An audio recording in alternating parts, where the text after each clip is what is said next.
And the other thing, essentially, This meeting is being recorded. all right, got that. The other piece that comes to mind incredibly for my role is accountability, right? I think accountability is really important.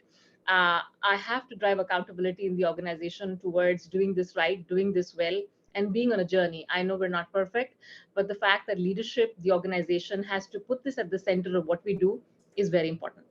And the third thing that I thought about was action, getting it right. We're not going to get it right the first time.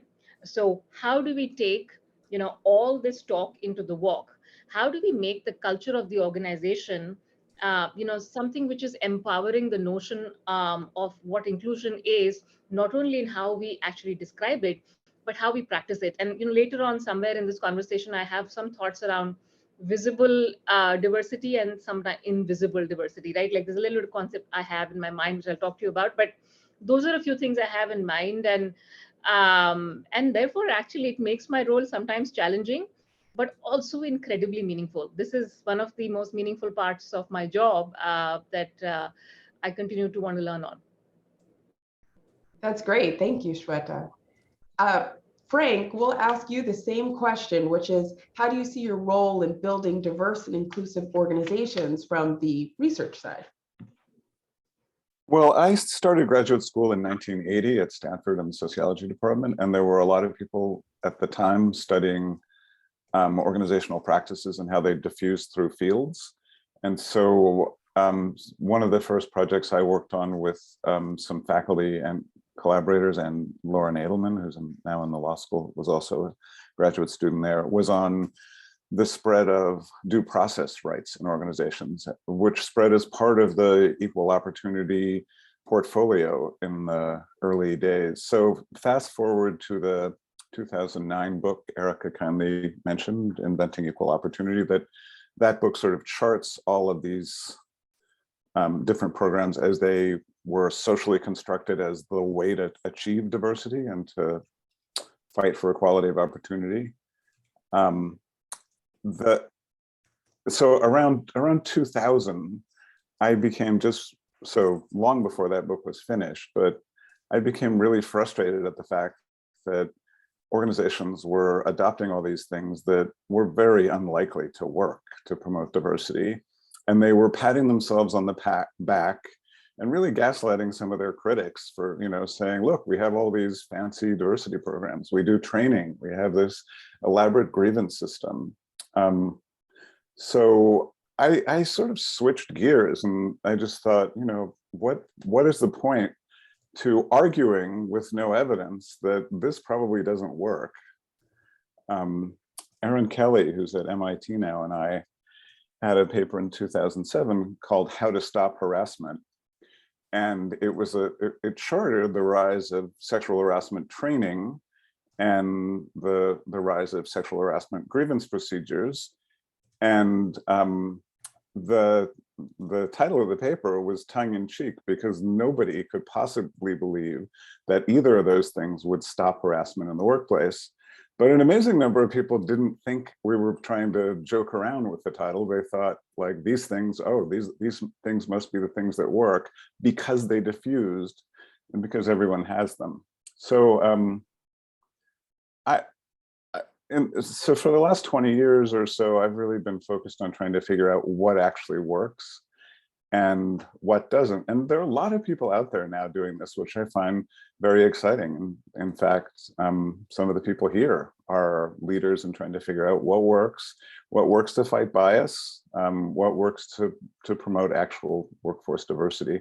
And the things that we were studying in the early days, like harassment and diversity training programs, which became ubiquitous, like grievance systems, they just haven't really done anything, and they've often made matters worse. So I feel like we're in an exciting time where, through this community of people who are, off sometimes in laboratory studies, sometimes in field studies of individual organizations, sometimes, as in our work, with data over many years with hundreds or thousands of organizations, we're at a point where we're getting a pretty good idea of what could actually help to promote diversity. So, I mean, if you think about organizational design, I mean, for the longest time, organizational design was focused on copying Hewlett-Packard's diversity programs, but that's not a strategy for achieving success. That's just a strategy for achieving gaslighting, because you look like the other big companies that are doing, you look like you have the same practices they do. You know, practices that were for years called best practices just because the best firms use them, even though they didn't work. So I find this to be an exciting moment in the history of trying to achieve equity in the workplace. Very nice. Thank you, Frank. And Danielle, we will pose the same question to you, which is, what do you see as your role in building diverse and inclusive organizations? Sure. So I agree with a lot of what the other panelists had mentioned, but I have a unique role as well, not only being a female, but a woman of color. And I've experienced my entire life navigating through a predominantly white society. Educational institutions I went to were all predominantly white. And so understanding not only what the rewards and benefits are to that, but what those challenges are, is where I've turned some of those experiences into teachable moments. The gift, though, is that I can be a consultant, and with the experience in education, I can use that and that can be a superpower for me. When I go and work with organizations, they see me in a different light, where they may not see or hear or center the voices of women or people of color. They listen to me and hire me as a consultant who can give them that voice.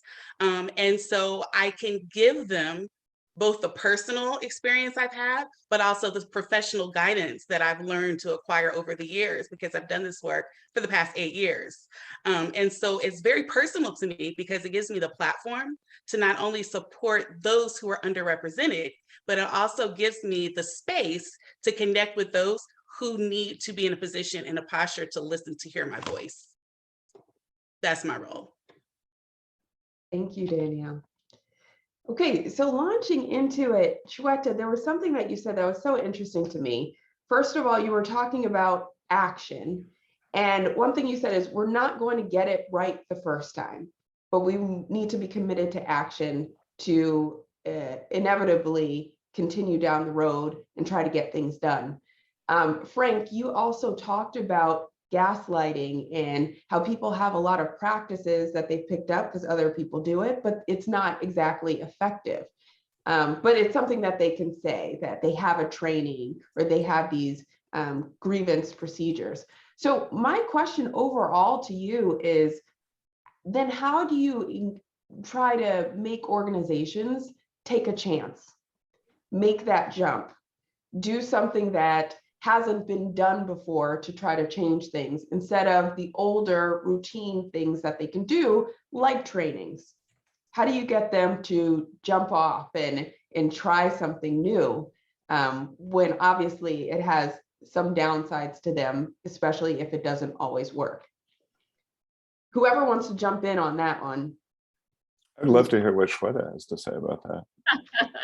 I'll share some experiences. I'll share something personal, actually, and you're right. I mean, sometimes you put a policy around something, you put a training around something, the intent is good, but it may not land the way you want it to, because it's not driving what you really wanted to actually deliver. And so personally, what I found to be very meaningful, and it is actually reflective of my own journey and how I got personally committed to this, was actually helping the leadership team and the people who actually helm these companies to really take a step back and reflect on their own identity, their own privilege, and the role that they play in this whole thing. And what I find is that when you develop a very personal relationship with the concept of inclusion, diversity, and what it means to you, and where you stand in it, and where can you be an ally, or where is it that you need the support, you then start relating to the subject in a very deeply personal way. And that's when it starts getting real. So I'm not saying that policies, procedures are not needed, but what I'm saying is that where I see meaningful work happening is where I see the intent, the personal relationship, and the identity. It took me multiple years to call myself a brown Indian woman leader. These words were not uttered by me till maybe just a few years back, because my own identity, I was like, that's okay. I'm here in talent. I'm going to do this work. I'm going to sit outside of the problem. You're not outside of it. You're inside. And then when you're inside and you have a personal relationship, you care. And when you care, you do more. I felt like that's been a shift. And when I've seen organizations which tick the box versus organizations who don't always get it right, but have a deep intention, is when leadership is committed in a very deeply personal way, right? And I think the thing about practicing this is, a lot of people come to me and say, I want to do this, but what if I get it wrong? I think the question is not about getting it wrong. The question is, what is your intent? Are you curious? Are you humble? Are you willing to learn something? Are you comfortable with the uncomfortable? Are you comfortable working with people who don't speak like you, who don't look like you, but who may have something incredibly valuable to offer? And I think that's the part. And if you're uncomfortable, talk about it. You have to learn to deal with that. And I think that's the part that I encourage people to do, so that you can get out of it and make this very real, right? So those are a few things that I had in mind. Of course, there are many other things that go into this. And the last bit I'd also say is, organizational culture is deeply important, right? You can't say you're going to do one thing and your culture actually tells you to do another. So, and I can talk a little bit more about it later in the panel, but I think those are two very, very deeply linked. Can I add to that? Absolutely. I was going to say, and I think people use that term so loosely, training. Well, what does that mean? I mean, you can go to school for years for this, but it doesn't mean you still know how to apply what you're being trained for. And so, training is important, it's essential, it's great for the foundation building. However, it's the coaching, it's the ongoing consulting that is imperative. And it's not just for those people who are, leaders, it's for everyone who's a stakeholder in any organization. What we find when we work with schools, which is where we started, it wasn't enough to just buy in from the teachers and the students. It was about the board, who felt like they didn't need to be involved in the conversations. They didn't need to be trained, but they had so much power. So it's those people who are in positions of power that need to buy into this, who need to champion this work.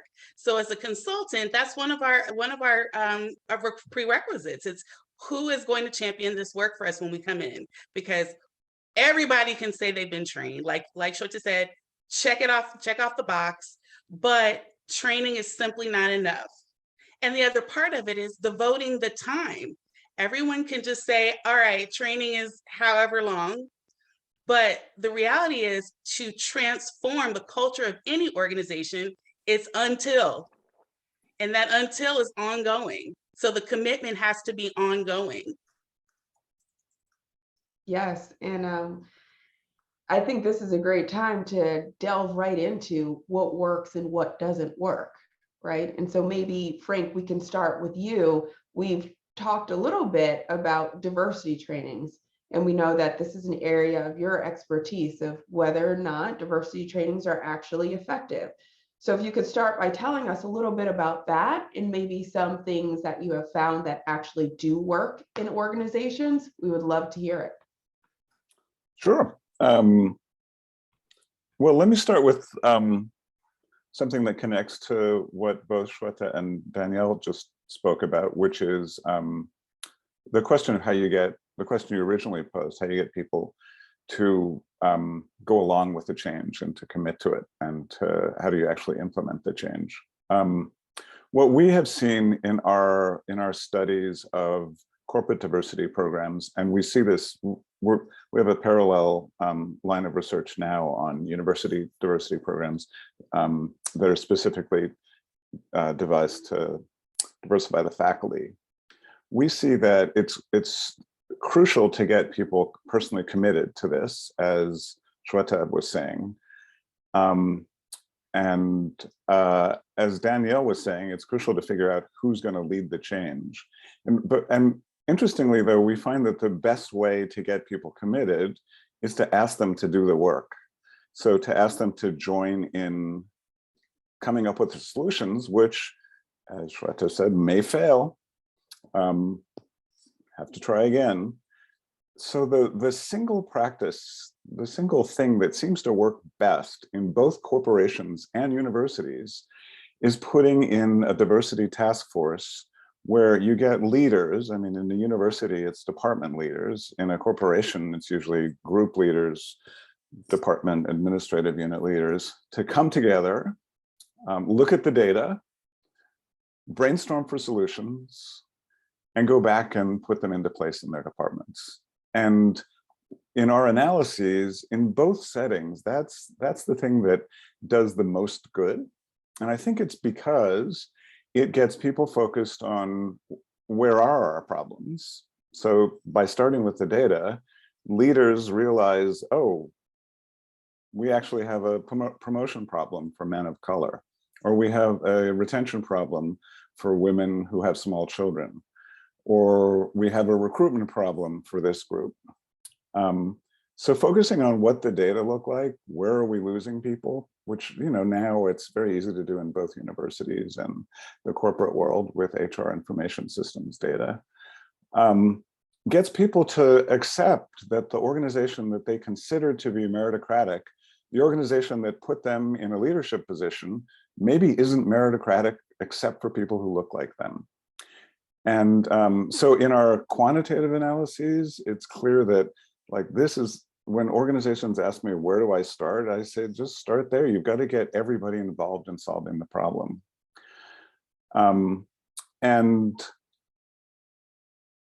What's striking in our analyses is even when we control for all the programs that these groups put into place, that the task forces put into place, they have an additive effect that's bigger generally than the effect of any individual program. So they also have interaction effects with the individual programs they put into place, like mentoring programs or special recruitment programs. So I think that's sort of the takeaway from our research about, like, how you get people to commit to a change. And I think to Shweta's point about, you may get it wrong. Of course, you're going to try things that don't work. And now more and more organizations are going to people like Danielle to get some advice, like, is this the kind of thing that could work? So, and more are like reading the business press and looking for stuff on, like, how do you make diversity training more effective, or how do you make harassment training more effective? I mean, it's exciting that that task forces are, like, actually looking at data.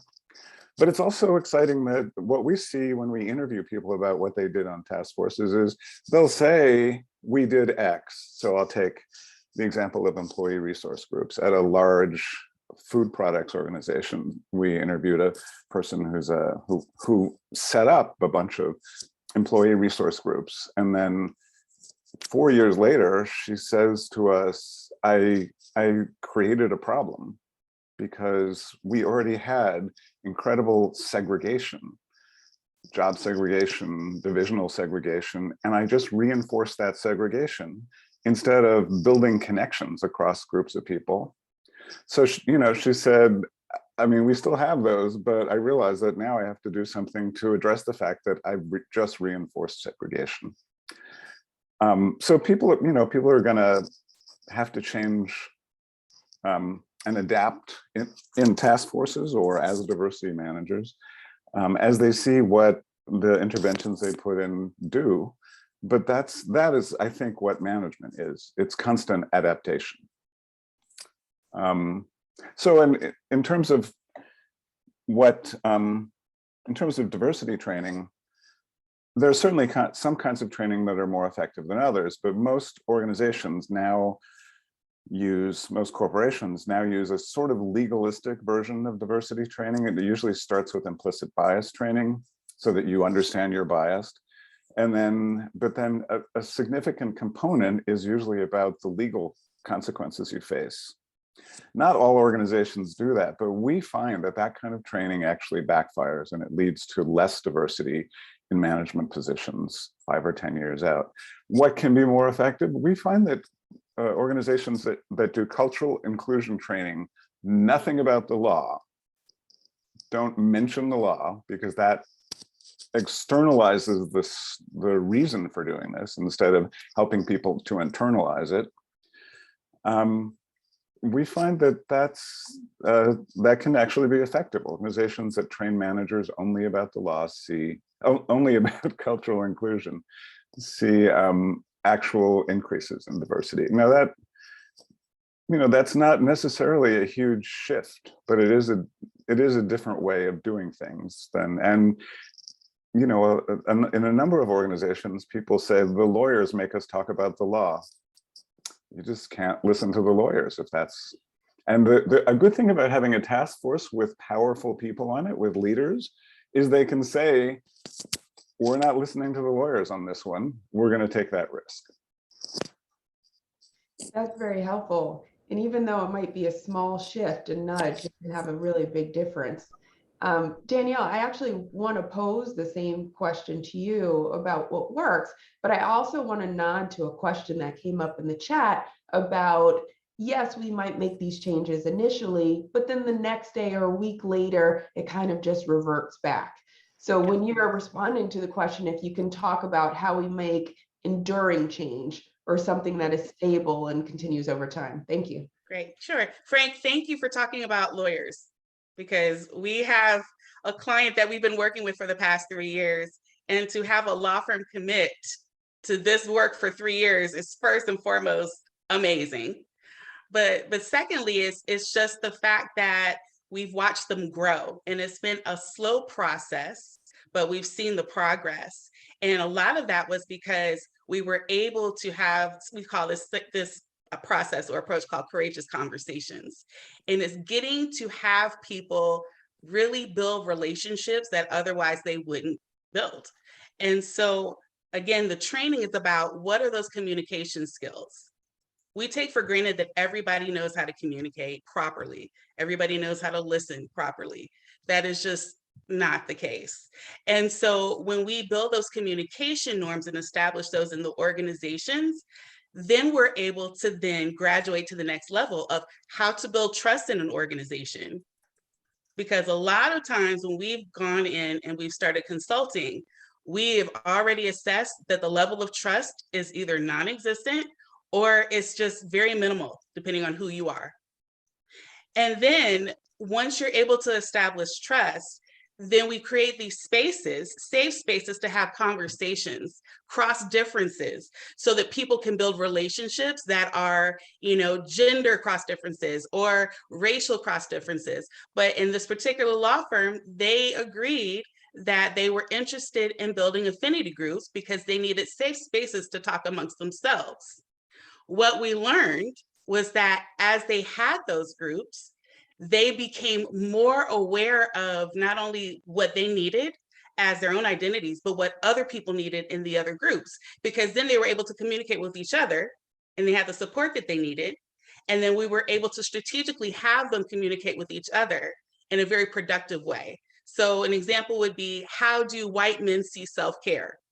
Well, in a large group that's diverse, white men were less inclined to talk about self-care because it was uncomfortable for them. But in a affinity group of white men, they talked about self-care more than the women did. And so what we did is we designated a theme each month that said, this is going to be the topic, and each of you all in your groups are going to talk about these topics. And then you all can share the information that you all, if you want to, share that information with the other groups.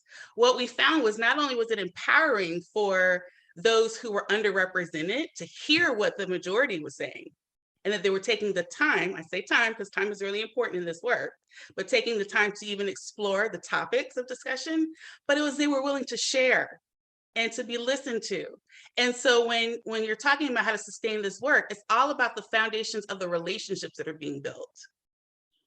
That trust is going to allow space for people. Everyone feels like, this work is so hard, I'm not getting anything out of this to do the extra part of it. But what we also found too was people didn't feel like they had a space to talk. So when we did DEI training, it was about, okay, let's hear the people of color speak, because they're the ones that have the problem. This is their time to talk. And then no one else would speak.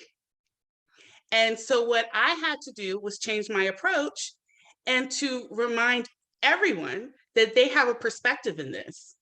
So we would ask the question, what is the perspective that you're bringing to this conversation? What would you like for us to know about this perspective? because that was the invitation that people needed to feel comfortable in the space to build trust. And again, for the past 3 years, that has proven to be successful in this law firm. Very nice. Thank you, Danielle. Shweta, I'm going to close out by asking you the same question about what works, what doesn't work, and what have you seen that works? Sure. One of the things that I think Frank mentioned it somewhere, talked about uh, practices and systems in the organization that you need to kind of stay close to, as you're doing the work. So what I find is that, when you're thinking about diversity, inclusion, and everything that comes with it, you're looking at certain data. You look at data and look at, okay, what is the representation looking like? You have some visible view of things that might not be working. You have some sense based on what you observe, and you want to do something about it. You might want to actually increase representation in a certain group. You might want to actually focus on a cultural problem that you are able to see. But what I actually find is what really, really works is if you actually spend a little bit more time as an organization thinking about the invisible side of things. If you look at society has structures which support sometimes certain behaviors, certain norms. They actually sometimes support groups that are in majority. And in an organization, it can actually be very similar, that there might be invisible practices which is related to your pay, your performance, who you hire, who you fire, everything, which is invisibly actually supporting a certain group, right? And I'll give you an example to illustrate. So for example, if you're an organization, a global organization where business is largely done in English, but you have large number of people in the organization who actually have English is not their first language, but in your performance metrics, you have communication and impact through communication as a big part of evaluation. Now, intrinsically, if you look at the practice that you've created, is that you have given huge advantage to people who have English as a first language versus people who don't, right? And if you ask the leaders in the organization, the people in the organization, everybody's like, no, we are meritocratic, we follow the principles of doing the right thing, but there is an invisible system that's actually favoring somebody. Or for example, you're an organization that says we hire from certain type of schools, we want to go and hire from certain types of areas and focus, and maybe those schools only attract kids who actually have rich parents, and so you only have a certain type of socioeconomic group in your organization, and people who don't belong there are actually in a down group and norms form. And it's not like the organization is actually doing this on purpose. This is invisible. This stuff is very invisible. And what happens is, what works is, when you as a practitioner, when you as a leader or as an employee, you can look at these invisible systems and say, we got to break the cycle. We have to break this cycle. And for that means that you have to start doing things differently. It will be uncomfortable because sometimes, especially if you look at startups and organizations which are in the early stage of growth, right? They're growing, they're moving fast, like they want to do inclusion and diversity, but we're like, we need to meet our business commitments. And so I'm going to hire like the fastest way I can hire. I'm not going to look at the most inclusive way to hire. That's the excuse. But these are the kind of things that you have to break, right? Because if you don't do that, people will continue to go to all these trainings. They might do all that, but if these invisible practices continue, what will happen is you may be able to bring some representation, but you will never make it easy for those people to succeed in the organization. Or they might succeed not being themselves, right? They've got to see themselves on the screen. They need to feel comfortable about who they are. And I think that's where I think things work, is when you start breaking the invisible norms and you start talking about it. And like, was shared earlier, you create a psychological safety where I'm comfortable sharing what makes me highly uncomfortable in an environment which is unequal, not because of choice, but because of something that has just existed for years. So I think that's what needs to really get worked at once you go deeper. And it's going to take time. It's going to make a lot of people uncomfortable, right? But that's what we all signed up for. I think the other part of that too is that people lose sight of the fact that, what's the vision? You can have a task force, you can have every committee you need to push this work forward, but that's the what, that's the how. And if there's no vision to work towards, then What is keeping you focused? And so this is where, people have to really explore personally and collectively, what is the why in this work? Why do we care? Why are these issues in existence? It's not that we can't retain people of color or women in this organization. That's not enough. But why? Simon Sinek talks about why and the importance of understanding the why. There's 5 levels of why. And once you get to the root of the problem, that'll drive you to build the vision to fix the problem. But people do not take the time to understand the why. It's easy to call a consultant and say, okay, tell me how to get this done and what we need to do. We've got the money, but you will not take the time to understand why you have to do this anyway. The why is going to help you understand the amount of time and investment and resources that you need to put into solving the problem. I don't think people really understand, or maybe they don't believe it in some way. Maybe they don't believe the problem really exists, or maybe they believe it'll just go away over time. But there are reasons why the problem exists. And you got to take that harsh, hard look to see why that's happening. Thank you. I also want to pivot to a question that came up in the chat. There are a lot of questions in the chat right now. So if you see one that sparks something, feel free to write back to that as well. And I'll try to get to as many questions as I can here live. But one of the questions was, what is the role of technology these days in DEI? Does anybody feel like they can answer that question? The role of technology in DEI. And I would invite the person who asked the question, if you want to expand on the question, if there was anything in particular. Hi, this is Rashmi, and I look after the future of work, globally for the organization.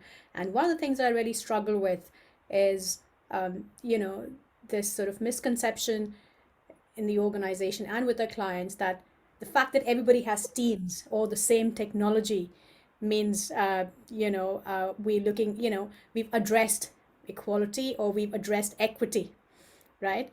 And a lot of times, not only is it the language that you struggle with, but the point really here is, with the world going much more virtual now, how do you ensure that we're using technology to build in the right amount of accountability, but equally, how do you use it, not just for recruitment, but sort of to call out that bias, if that makes sense? Because we were one of the organizations that has disproportionately lost women during the pandemic, for example. So why did we discover that after the event happened? What good is technology if not calling out some of these things proactively? So I'm really keen in, to understand what are some themes that can low-hanging fruits really, wherein we can use technology for greater accountability. That was a bit long-winded, but I hope that made sense. If I can share a perspective, Erika? Absolutely. Sure. A quick one, actually, and maybe I'm sort of also bringing together technology and data together, because I suppose technology helps us look at the data. I was in one of the classes that actually Fanish had referred me to at NUS here in Singapore, and the students were talking about how to use data and why should you use data in human sciences. And I'm like, human beings are not rational creatures. Our brains are inherently lazy. We make decisions based on things that we already know. We have a lot of biases we fall back on, which is why we need to have data really built into our decision making if we want to drive a more human and a more inclusive organization. It's quite interesting, right? Like how data and something as hard as that actually helps you achieve something so important. And by that, what I mean is, like, if I've been a practitioner for years, I look at a problem and I'll say, I've done this before in this way, and this is how we should solve the problem. But actually, if data and analytics and dashboards and information is available to me and I use it actively, then I actually don't overlook some of the things that actually the data is telling me, which I would have if I actually just like lean back on my own experience only, right? I'm not saying gut is not important, experience is not important, but data plays a very incredible role. It tells you so many things, right? And recently, there was some work done around managers making decisions around people's compensation, and how do we make sure that these decisions that are being made at scale are done objectively and that there is not bias in these decisions. So we're using data and analytics to study these decisions over time and think about if there are variables that are probably coming in the way. Obviously, it's going to be a longitudinal piece of work, but I do fundamentally believe that data and technology play a really, really big role, and we should link that more than we do normally. Just to follow on to that, Shweta, one of the things is there's no dearth of data. We are awash in data, but lacking in insights, if that Yeah. makes sense. Yes. So, yeah, Yeah. so that's the other Absolutely part. right. Yeah. Yeah. I I think the way find that, them oh, I'm sorry, go ahead, Frank. after you, Daniel. Oh, okay, thank you. I'll be brief, but I think one of the ways that we've used it, and it was painful because a lot of our stuff is face to face. We love to give the hugs, we love the, like everybody else. But I think one of the benefits we found that people were able to be a little bit more comfortable because they were in their own spaces.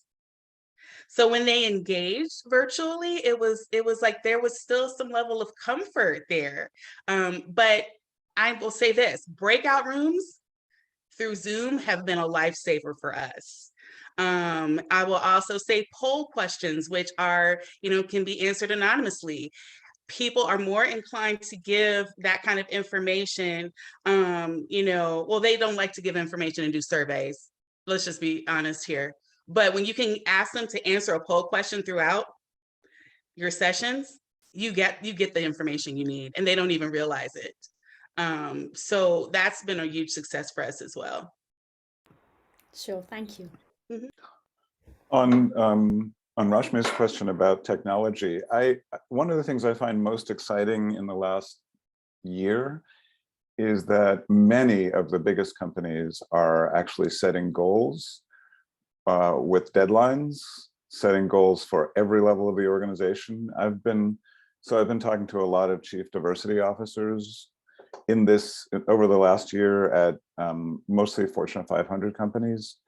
And many of them are not only setting goals at the global level, not only setting goals at the establishment level, they're setting goals at the manager level, and they're building in the dashboards they already have using their HR information systems.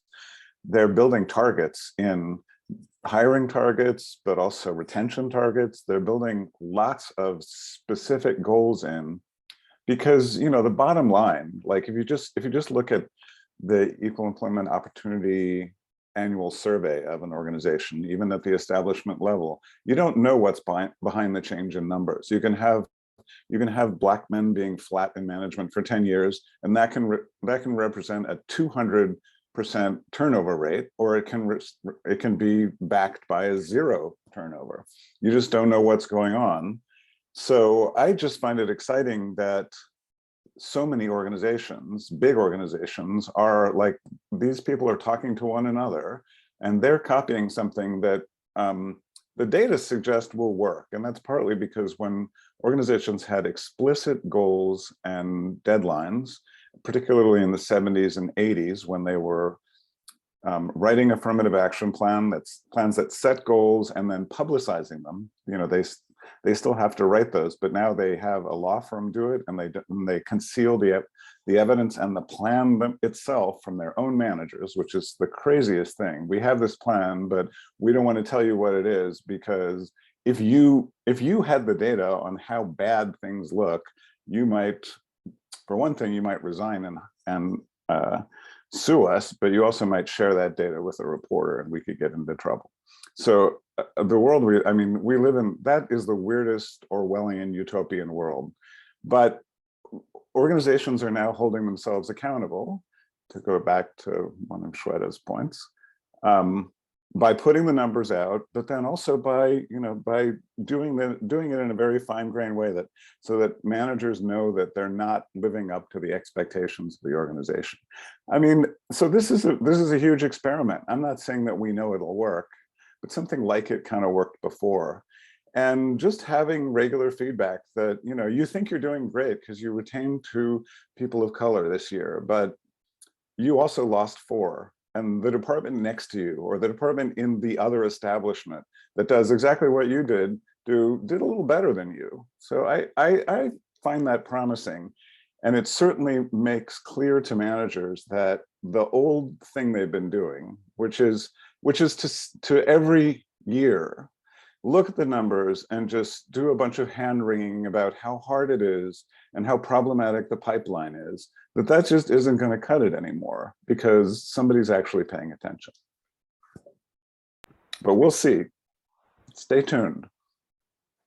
Thank you all for that.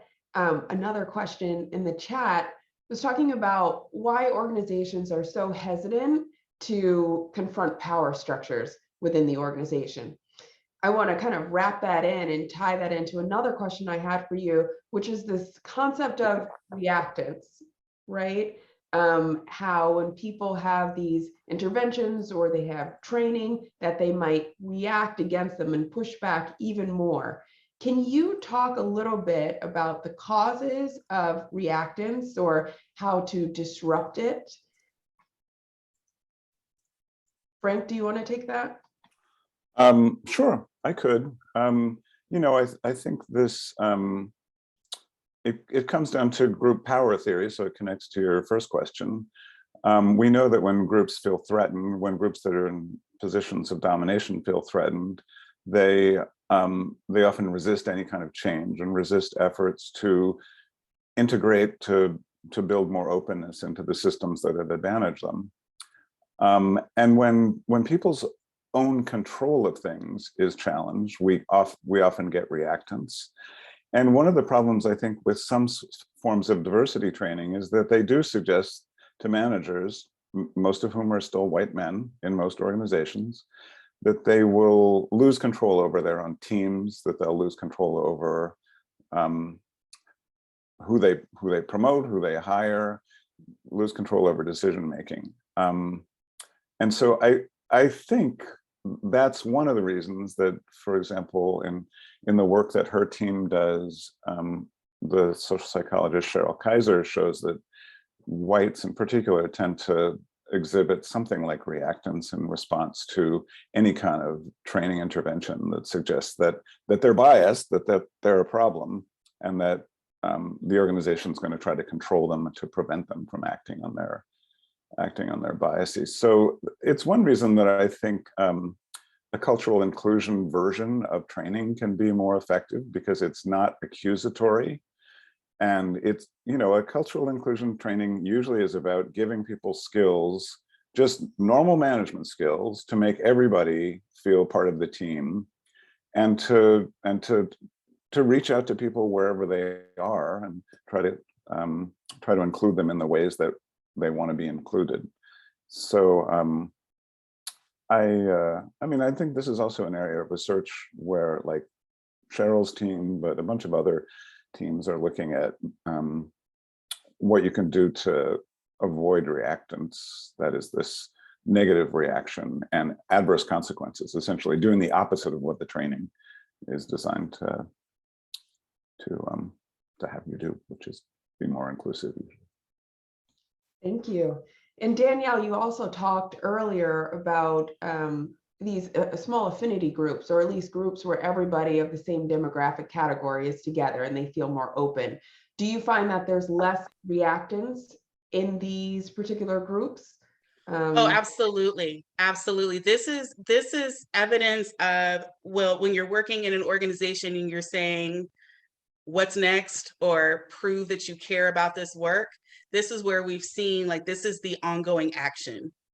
This is, you know, the space where organizations can support people of color or all identities. And this just shows the care, the level of care and compassion that people need to feel, that they're allowing not only the space, but the time for these conversations to happen. So an example would be, you know, where people, I know we mentioned this earlier, where it's, you know, how do we get people to buy in and to participate in this work? And part of the resistance started off with making it mandatory. You make this work mandatory, and everyone who was really not even interested in doing this or participating, they're upset by the time they come to the training. But strongly encouraging people to participate is much more approachable. So you're setting the tone. You're setting the tone. And so I've worked with leaders who have made it mandatory, trying to prove the point that this is going to happen. And so coaching leaders and even just their communication as to, again, going back to why is this important to you as a leader? What is your vision for the greater organization? And make sure you are communicating very clearly as a leader that you care about every person that you want to buy into this work. And I know that by the time we've gotten to some organizations, it's a little bit too late because there's so much toxicity. But if we get there right at the right time, we can work with leaders and coach leaders to really, again, reestablish that trust that's needed to have people buy into this. Thank you. Mm-hmm. Can I just chime in with one point? Sure. When the CEO says she's going to be there, everybody shows up. So it's Yes, that is pretty easy to solve. Yes, Frank. Absolutely. That's great. Shweta, did you want to contribute to that? There is also another question on ERGs that I was going to launch into, but please, if you had some. I'll add there. I think the only one thing I wanted to kind of just add on there was the fact that, sometimes learning about these things has to be sort of talked about in the concept of learning something new.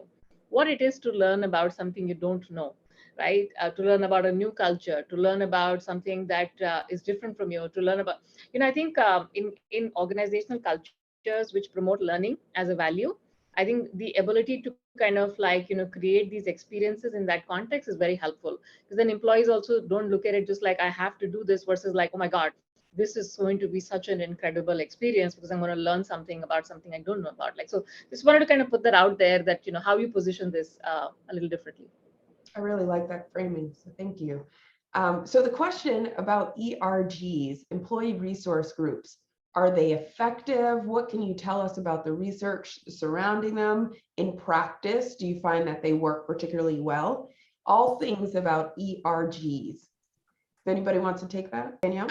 I'll start. I've seen the worst case scenario, which is everybody feels like they have no idea why they have to go to these meetings, like what, an employee resource group is what they call it. And so we've worked with a pretty large nonprofit, and the nonprofit said, well, we have ERG groups, which is great. But when we met with each of the ERG groups, it was assumed that they all knew why they were meeting. And the reality was no one had a conversation about what the purpose was for these groups.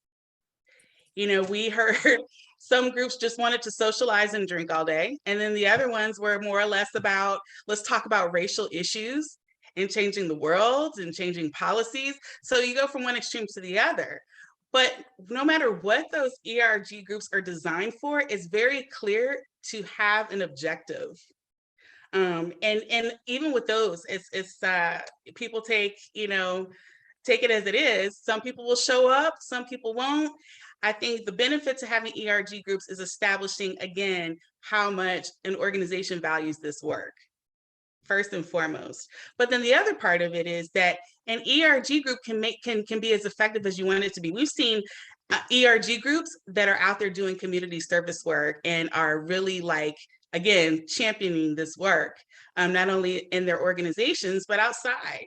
And then we also find too that some people just need a space, again, when we talk about affinity groups, which is very similar, just need a space to just be, and to just be with people who are like-minded and share the same identities. But the other form of it too is having an agenda, have a purpose for the group, having an agenda for why you're meeting and what you're covering, setting goals for that group, setting visions and missions for those groups really makes them highly effective. And a second part to that question that I didn't see initially is that ERGs segment us into one basic demographic category, right? So we might be just going based on race or whether we're women or men. But what about the role of intersectionality in all of this? How does intersectionality play into ERGs? If anybody can speak to that.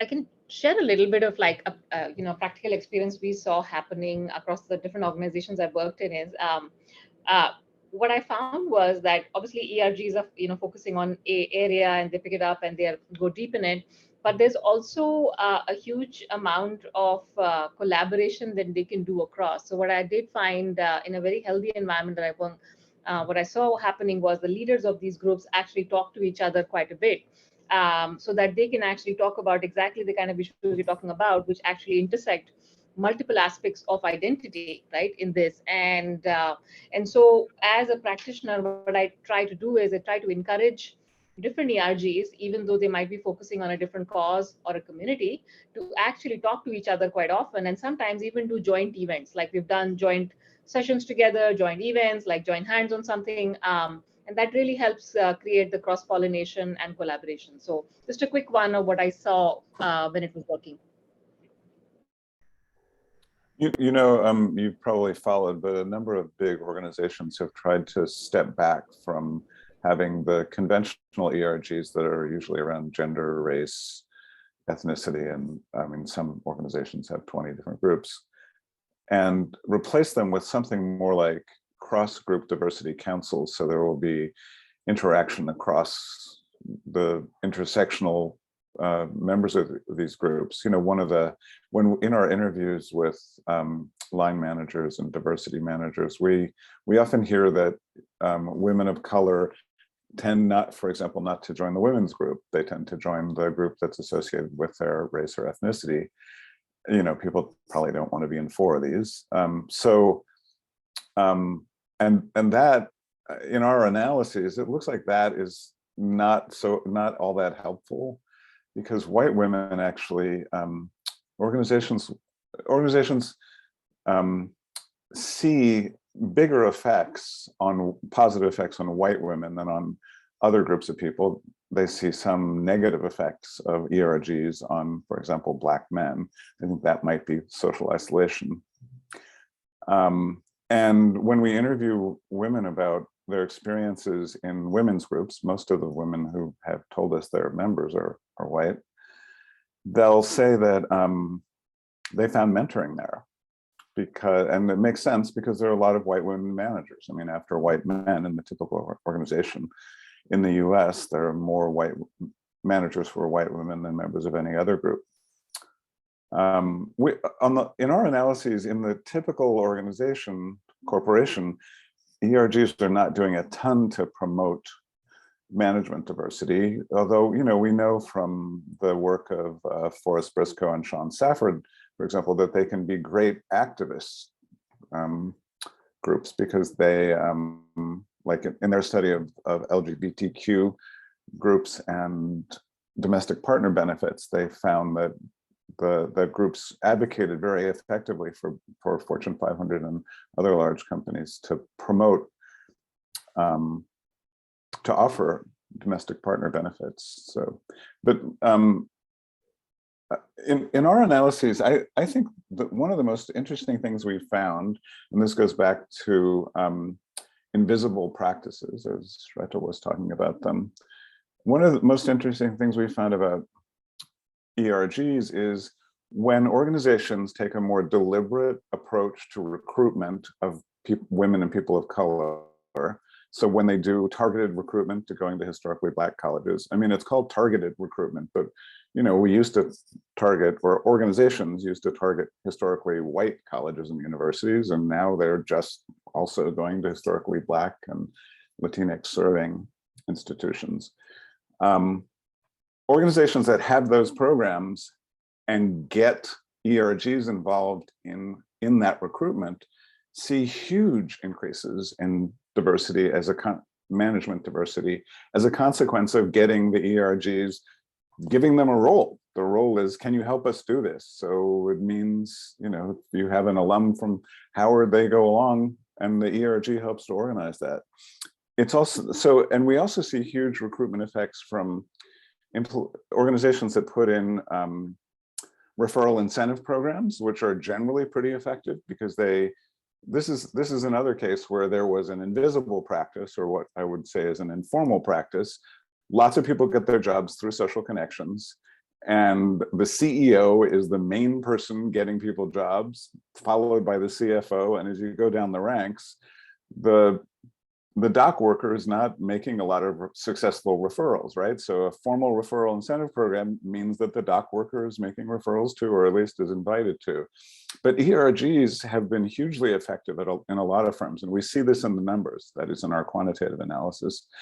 And so in boosting these referral incentive programs, and they seem to operate, and this we get from our interviews, through a lot of firms. When they put these in, they ask the ERGs to help them make sure that there are referrals coming from members of the ERG. And just that incentive and that ask, please ask your members, seems to have a huge effect. And we hear stories of in the interviews of some ERGs that will like create a little competition. Who can refer the most people this quarter? So I think this goes back to Danielle's point. Often ERGs don't know what they're supposed to do.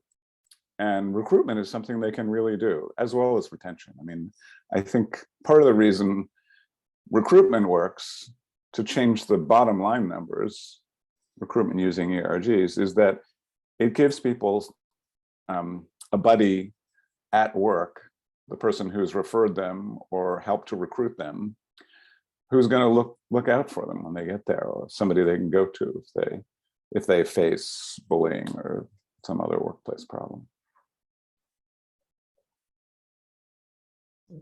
Thank you for that. I want to switch gears and start to talk about the role of accountability. And what are some metrics for ensuring or holding these organizations accountable? One person in the chat brought up workplace quotas. So anything that you can speak to about either accountability or the metrics that we use to ensure that these actions, that we're actually increasing diversity and inclusion. I think one of the things I would point out is that when we're talking about recruiting, who are you recruiting and in what roles are you filling? Are they leadership roles? Are they, I know in schools, it's about, mass recruitment of people or educators of color, but they may not be in leadership positions. Or, they may be assistant teachers who will never be promoted to be lead teachers. I think, and also just corporate world, and I'm assuming that the effort is there to find good talent, diverse good talent, but then it's about the retention and what are you doing to really monitor that before, because a lot of these organizations are not doing exit interviews, or if they're trying to do them, it's too late when the person has decided to quit. So it's really trying to really encourage organizations to not wait until it's far gone, people are far gone and have quit, but monitoring the progress of how people are feeling. Do they feel a sense of belonging in these communities? Do they feel included? Have they been promoted? We ask this question to a lot of our people of color that we work with is, do you feel supported, professionally supported by your leaders? So I think, that's an easy yes or no question, but it's how are you feeling supported? In what ways are they, Frank mentioned sponsorship or mentorship. How do you feel that you've been supported in progressing in this company? Did anyone else want to speak to accountability or any metrics that we might use to hold organizations accountable? Shweta mentioned this at the top of the hour. I did. I was just going to respond to that. It's always a dilemma in terms of, where you can use data and metrics and where it goes beyond that. So, fully supportive of what's being said about the fact that, you have to not just look at the bigger metrics, but you actually have to look at the details. That's where everything lies, right? Like, holding people accountable towards that.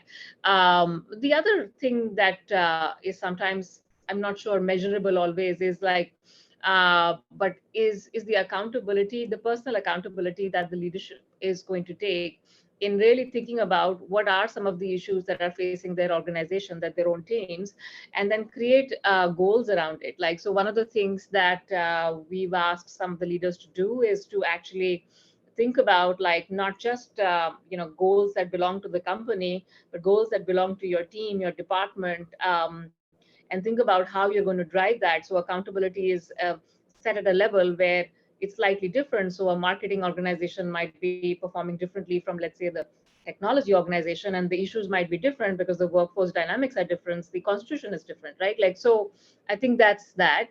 And in increasingly global organizations, I think one of the challenges that we're finding is that not every jurisdiction is like the US, where you can get information as easily. There are some jurisdictions where you can't collect a lot of information around some of these things as easily because of data laws. And so it's hard to always track, and that can be a little complicated. And that's where you have to think about engagement studies and things that, which talk about the organizational health and how that correlates to some of the diversity and inclusion goals, and think about it from that perspective, because you may not be able to measure every single thing depending on where you are in the world.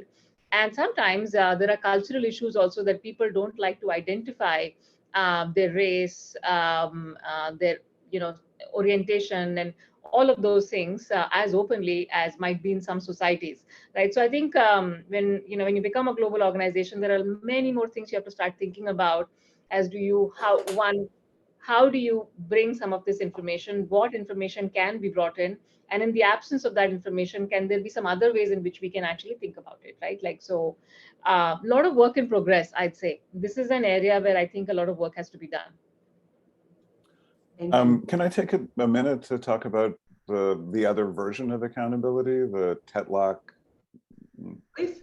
Freund, Kruglansky version of accountability? Because among social psychologists, accountability is used a little more specifically to mean, and I look around the room, I know half the people know this literature well.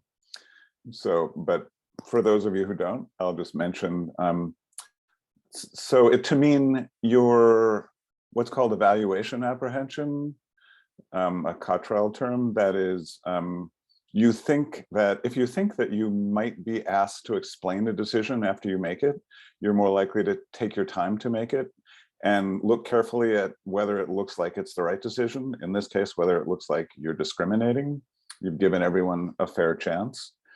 And in our so we find that just hiring a diversity manager, irrespective of what they do, has pretty solid positive effects on managerial diversity in a corporation. And the same is true in universities. So, and when we interview these managers in both universities and corporations, they'll say, I have no power, I can't do anything, I can't make somebody hire the obvious Black candidate when they want to hire somebody who's their friend. I don't have that power. So I can, however, at the end of the year, say, I remember one of the people we talked to said, you had hired 15 Class A truck drivers last year, and half the applicants you got were Black across the year, and you only hired 2 Black people. So what's going on there? So that creates evaluation apprehension. Somebody's going to ask me about this, and I think that's one of the reasons that diversity managers are so effective, because they can do that. They can at least make people think somebody might ask. I also think it's a reason that task forces can be effective, because when we talk to people who've been on task forces, they'll say, yeah, well, we started doing targeted recruitment at historically Black colleges, and people weren't signing up to go. So I said to people on my team, hey, let's take turns. Everybody has to do this, be part of this, be part of the solution here. So, and I'll just say one other thing. We've been looking at this in universities for hiring and promotion of faculty. And we find that the specific interventions that universities have been putting in, one of which is to review the applicant pool. So that means, like, before you invite people to give a talk, you invite the final 3 candidates, you have to show the applicant pool and your proposed invite list to the dean. So deans, I mean, in my experience, deans don't usually say, sorry, you can't invite those people. But what I see happening in departments is people like say, wait, let's look at the list again. Did we leave somebody out who we should be inviting? And that has an effect on the diversity of the subsequent senior faculty, which I find pretty cool. We also look at review of startup packages. You know, a lot of times women in academic hiring are disadvantaged in startup packages, for example, because the university thinks that they may have a spouse who will geographically constrain them, so they don't have to compete necessarily. Women tend to be more likely to be asked if they have a spouse who will geographically constrain them. So we also see that when schools review startup packages, so that the two people coming into physics, if one of them gets a $300,000 lab startup package, so does the other one. That also has solid positive effects on diversity, and so does a review of time and rank, which is something that usually is done after the associate promotion, between the associate and full promotion, just to make sure that women are not getting stuck and being advised not to come up for full professor. Thank you. A big question came up on the chat, one so big that it might be our last, but I'm just going to give you forewarning that, Danielle, I am going to start with you on this one. How do you manage when government policies conflict with organizational policies as it pertains to DEI? And I'm starting with you, obviously, the setting of the educational system in schools has come up very recently with that divide, right? Can you speak to that at all? Sure. So for the record, I Change Collaborative, we are not conspiracy theorists. Like, we're not out here with a hidden agenda talking about critical race theory. Are we aligned with critical race theory? Absolutely, in several ways. But we have unfortunately faced a lot of that challenge where it's, you know, again, a school will want to do this work, but the buy-in isn't across the board, and parents feel very threatened that you, first of all, are telling me that the school has issues and flaws, and I don't trust that you're going to teach my child the way I would teach, because we don't talk about race in our home. So now you are making this uncomfortable for me as a parent.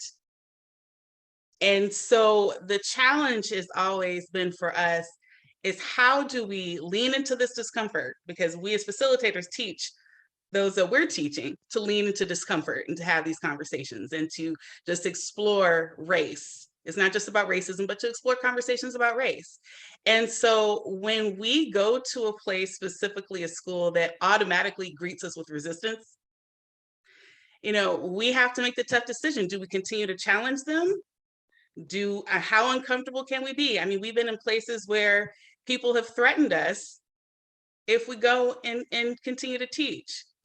And so it's a tough choice that we have to make. I will say, you know, as a leader myself, I'm thinking on behalf of not just myself as a woman of color and my safety and my boundaries, but also the people I work with and I'm associated with. And so, you know, I am a firm believer, and I'm an optimist, that change can happen.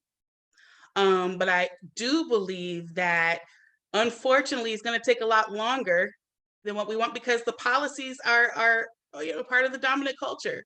And right now, that's what we're fighting against. I don't know if that answers your question, but. I think it does. I can ask the person on the chat, but Shweta, I also want your perspective on it too. Not when we talk about schools, but when we talk about corporations. What is the role of government in these external factors or this external environment in shaping how we create our DEI policies? And here, you know, Erika, I'll just also preface this. I'm less familiar with some of the context in the US, so I'm going to speak a little bit more broadly, if that's all right. I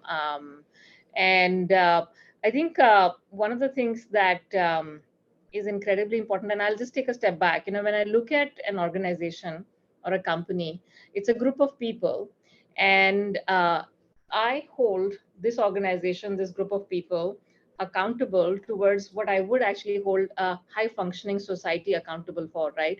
Which means that, everything that I expect from a high functioning society, I would like to expect in this organization, right?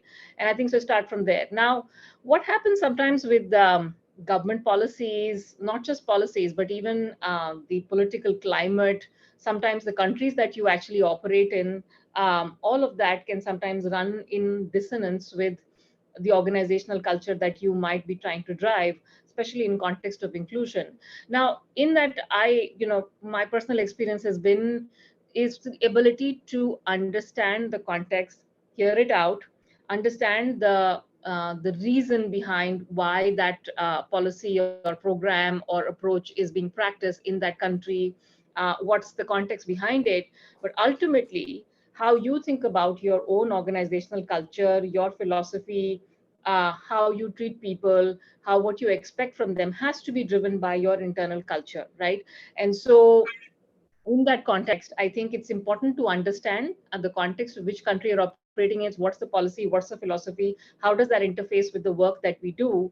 But ultimately, our ability to create that safe space within the organization and uphold our values has to continue, doesn't matter where we operate in the world, right? So, and it's challenging sometimes because, sometimes you're not only met with government policy, you're also met with cultural challenges of operating in different parts of the world, right? So there is that part as well. And so that would be my perspective. I'm not as familiar with some of the examples you were sharing in the US, which just got talked about, but I can talk a little bit more broadly about what I'm seeing happening in different countries. And because sometimes, and I'll give an example from India, if that's helpful. There is a certain sort of political climate which is proving to be very difficult for certain religious minorities in the country at this point in time, and there might even be some laws which might be perpetuating some of that. And as an organization which truly believes in the power of inclusion, it's difficult sometimes to operate in that context without necessarily sort of keeping that out. So I think our ability to have safe spaces where people can talk about it, but we have to continue to uphold the culture that we have born with and we want to sort of drive. And I think that can create a sort of that challenge, but the notion to really reflect, understand, hear, but uphold what's right within holds. I don't know if I've directly answered your question, Erika, but that's the way I see it. Thank you. And lastly, for that question, we'll turn to you, Frank, about how you view or how you deal with the conflict between government and corporations when it comes to DEI policies and the creation of DEI policies. Well, let me talk a little bit about the system of litigation we have for dealing with enforcement of equal opportunity laws. A number of recent books, Working Law by Lauren Edelman, Rights on Trial by Ellen Berry, Bob Nelson, and Laura Beth Nielsen, have documented how ineffective our system, the litigation system, has been for actually promoting the goals of equal opportunity. And those books document that it's very hard to get a lawyer. It's very hard to move forward through the judicial system, and it's incredibly hard to prevail when you're suing an employer for employment discrimination.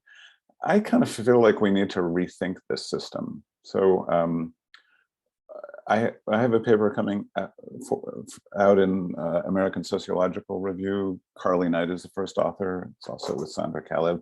And we see that when big companies are sued, they often respond reasonably well, as in if a big company is sued for race discrimination, they usually make some improvement in the subsequent years. But when small companies are sued, they fly under the radar. No one's really watching them. Their stock price isn't going to be hit if they don't quite meet the targets that are set out in the consent decree, for example. So, and we know that there's a lot of retaliation against people who file suits, and there's a lot of retaliation against other members of their group. So, and that's what we see in these analyses in smaller organizations. there's either no effect or there are negative effects on the diversity of management and professional jobs. So I find that kind of discouraging, because it sort of means that we have a system that we've never really thought about its efficacy, and we're still doing this. I mean, it's encouraging that in some large organizations, there can be small improvements after these lawsuits, but it just does not look like these are moving the needle. And this is what we have, at least in the enforcement system, this is what we've been relying on since the 1960s. Sorry to end on a down note. I was just going to say, we're not going to end on a down note, because we are going to plug the books of at least two of our panelists. And Shweta, if you have a book coming out, please let us know. Frank, I wanted to give you some time, and then after, Danielle, you some time to tell us about your book. Great. So Sandra Kalev and I have a book coming out with Harvard University Press in September, called Getting to Diversity: What Works and What Doesn't. And it just follows the stories of a lot of people we've interviewed, and then our quantitative analyses in sort of simplified form, so that it's we've tried to make it pretty readable, and the press has pushed us very hard. We have just a couple of amazing editors who rewritten our pretty impenetrable academic prose, or helped us think about how to rewrite it. So I'm excited to try to get the word out to some people beyond, the community that many of us are a part of, the academic community of scholars thinking about race, gender, and other kinds of inequality. Thanks for allowing me to plug it. Of course. Can you pre-order it now? That's a good question. I don't know. Okay. Danielle, please tell us about your book, which is either out or coming out later this month, right? It'll be coming out this month, yes. So it's called Facilitating Conversations About Race in the Classroom. We are also currently working on the corporate version of this. A little bit about our book is that we are answering the questions of how to get started in having these conversations. And so we are really excited to share from a facilitator's perspective what we've learned, our best practices, where things may have gone wrong, but the challenges. My colleague, Martha Caldwell, is my co-author, as well as Dr. Deetra Hawkins. And so we have collaborated together, because our name is I Change Collaborative, to share this knowledge. And it really is valuable information for anyone. A lot of the stuff I talked about today, which was creating safe spaces and communication norms, will also be included in that book. And yes, you can pre-order it. I just did on Amazon. Thank you, Frank. Awesome. Awesome. Okay, so we have 3 minutes left of our session. That went very quickly. I just want to round it out by seeing if there are any final comments that you want to close on. So Shweta, I'll actually start with you. Is there anything that you want to leave us with, or that you think it's important to sum up our conversation? It's such a vast subject, so hard to put it in just a few sentences, but I'd just say that curiosity, humility are very important values when we are on a journey on inclusion. And I think both of them, when well practiced, can get us there. Sometimes starting the journey can be very scary and difficult, but when you're on it, there is a lot of fulfillment. So I'll just say that, just keep that curiosity alive, the humility alive. I think it just going to push you much further, and it's the right thing to do. So I think people should stop asking the question, what's the ROI and all of this? I think I'm a little bit done with that. This is the only way to do business. Love it. Thank you. Danielle, final Yes, ma'am. comments, anything to wrap it up for us? I just want to say, for all of you all who are out there doing the work, thank you, thank you, thank you. I look forward to somebody really being able to create some sort of format or platform that really shows the value of this hard work. Let me be your first customer, or let me help you build that app out. Thank you so much. Frank. Thanks so much for the invitation. I'll just return to what I said at the beginning. Having been studying this stuff for a long time, I just find this to be a very exciting time of where there's a great prospect for changing things in the world, and there's a lot of enthusiasm and energy behind changing things in the world. So The future to me looks promising. So that, and you know, for most of the last 40 years, I haven't thought that. So. Thank you. We did not leave it on a somber note, so very nice. Thank you all to those who attended and for the excellent questions that were asked. Thank you to Özgecan for creating this panel and bringing us all together. And just all in all, I think it was a fabulous session. So thank you.